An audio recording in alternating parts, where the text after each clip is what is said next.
BWOne here from BWOne.com, and the new iPhone 5 has been announced, and the question remains, is it better than the Samsung Galaxy S3? So the new iPhone finally got announced today, some new cool specs with it. A lot of it's caught up to the competition. We're going to go over those specs right now, and then we're going to compare it against probably its top competition right now, which is the Samsung Galaxy S3. With selling 20 million devices in 100 days, it obviously has to be their biggest competitor right now in the market. So let's first go over the specs of the iPhone 5. First start off here, the new iPhone 5 will have a 4-inch display. That's the biggest, pretty much the biggest physical change to it. It's going to be a larger display, 4 inches. It's going to be a Retina display, and the resolution is going to be 1136 by 640. So not quite HD, but kind of close enough to it. Probably going to be in a very sharp, very vibrant display. I think the DPI on it is 326, so it should still be pretty good. It's going to come with an Apple A6 processor inside of it. It's supposed to be 2 times faster for graphics and two times faster CPU than the A5. I'm not sure if they're comparing that to the A5X or the regular A5, but pretty much we're still going to have a dual-core processor inside of it that's going to be much more improved as an A6 processor. One of the things I guess right in my prediction there video earlier, so definitely check that out if you haven't seen it yet. It will also come with an 8 megapixel camera, so pretty much standard across the board, 8 megapixel cameras for top high-end phones. It will have LED flash and improved optics for dynamic low light mode, so it'll take better pictures in lower light and improved lenses and stuff like that. Typical things that you expect in a phone, sort of as far as a sort of camera bump up there. Same resolution, but a little bit better optics with it. Comes with 1080p HD video capture on the back there as well, and you'll be able to take photos along with video at the same time. So as you're recording, snap a picture at the same time. So that's pretty cool that you can do that. Something that we've seen on Android devices for a while now, since Android 4.0. It does have a front-facing camera. I'm not sure on the megapixels on it, but it is an HD front-facing camera, so you're going to be able to get some pretty nice HD 720p video with that when doing FaceTime, so it's pretty cool there. And it is 720p for video capture on the front-facing camera as well. And as I look here through my notes, we have the weight is about 112 grams, so it's a pretty light device. Thin, the thinnest, which everybody, these companies love to brag about. It's about 7.6 millimeters thin, so pretty thin device as well too. There is no NFC support, which is pretty disappointing. The battery life, they're saying, is about up to 8 hours with 3G and 4G for talk time, and about 10 hours on Wi-Fi. So they haven't exactly said what the exact battery life, sort of size is, and not how much the milliamp hours is, but they just kind of give you sort of a rating there. We'll update that on the website if we get the actual milliamp hours and stuff, sort of that news comes out, because a lot of this is sort of breaking right now. Storage options, 16, 32, and 64 gigabyte sizes, and the pricing is the same as the iPhone 4S, $199 for 16 gigabytes, $299 for 32 gigabytes, and $399 for 4 gigabytes. Another thing that they've improved in here is the ultra-fast wireless that they said, so it has 802.11n inside of it. It's supposed to be improved Wi-Fi as well to go with it too, so that's pretty cool. Speaking of wireless, 4G LTE is now supported as well, so AT&T, Sprint, Verizon will get the iPhone 5, and it will have 4G LTE speeds and HSP Plus as well too. So for countries that use that overseas, they'll be able to take advantage of that as well. No word on T-Mobile getting it. Likely, probably not, but it's a little bit promising, saying that it does support HSP Plus, since that is what T-Mobile 4G network carries in the US. But that might be for T-Mobile over in the UK and overseas as well for the HSP Plus speeds there. But those are pretty much the standard specs right there for the new iPhone 5. It has it's made of pretty much glass and aluminum. It's going to be running iOS 6, so pretty good specs. A lot of it's for the most part is pretty much catch up to the to a lot of devices that are out now. So if we do a comparison to its top competitor, which is the Samsung Galaxy S3, that is running Android 4.0 Ice Cream Sandwich. And it has a dual-core 1.5 gigahertz Snapdragon S4 processor inside of it.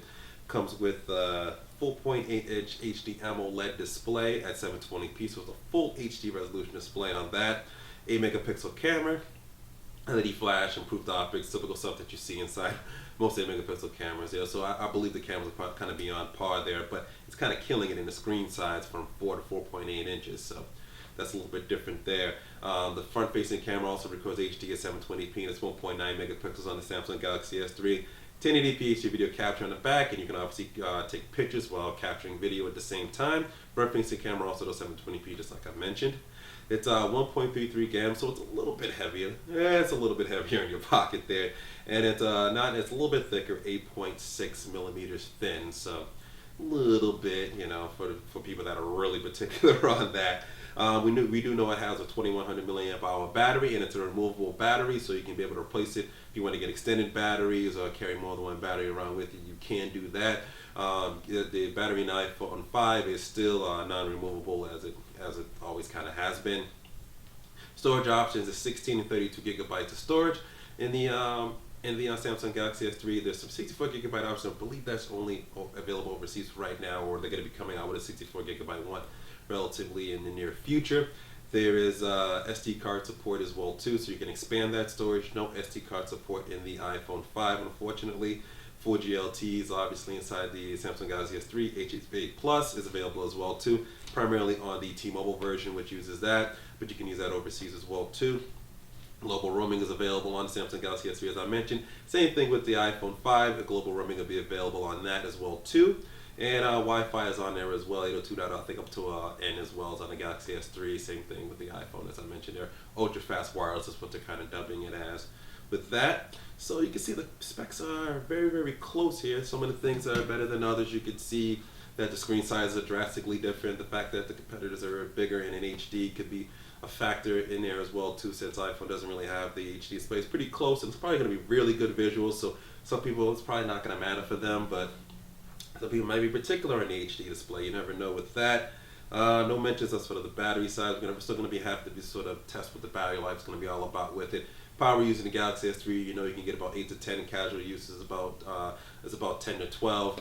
With the iPhone, what they're talking about is pretty much 8 to 10 hours of battery life. So we're still stuck in the smartphone sort of realm of just not having great that all-day battery life that you're looking for. The Droid Razr Max pretty much dominates that, and the Razr Max HD will probably take over that mantle because it has a bigger battery. But hopefully in the future we're going to get better battery life out of these smartphones in the coming future. But iPhone 5, we're really going to have to test and see how well that battery works there. So those are the specs. That's pretty much what you have between the two of them. It's pretty much you guys to kind of decide which one is better than the other.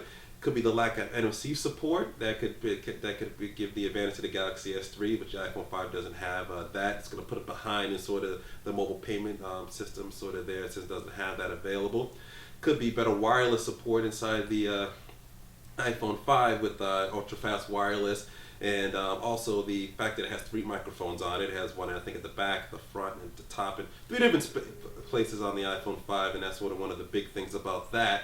That could be the improved audio quality, could be the difference between you getting an iPhone 5 and the Samsung Galaxy S3 or something like that. iOS 6, we know that's going to include turn-by-turn directions and more improvements inside of there as well too. So that could be a difference maker there too. And really, it's really neck and neck between the two of these. It's really going to be interesting. It's going to be the software that's really, I think, going to make the difference here, which the leverage of apps is what iPhone and iOS is really going to have to use to really compete against Android and the Samsung Galaxy S3, which is the top phone there. But this is all about sharing your thoughts here. Just wanted to get the news out to you guys and want to really know what you guys think. So post your comments below. If you're watching it on YouTube, post your comments on the YouTube channel here. If you're watching us on BWOne.com, the main site, post your comment there and let's start a discussion. Which one is better, the iPhone 5 or the Samsung Galaxy S3? Which one, why, and which one's better for you? And of course, that's pretty much it there. So if you like this video, be sure to give it a thumbs up. Definitely give it a thumbs up there. Like it. Obviously helps us out here quite a bit. Be sure to subscribe to our YouTube page here. Connect with us on all our social networks: Facebook, Twitter, YouTube, Pinterest, Google+. The links to all of that is in the description. And always remember to live your tech world in high definition.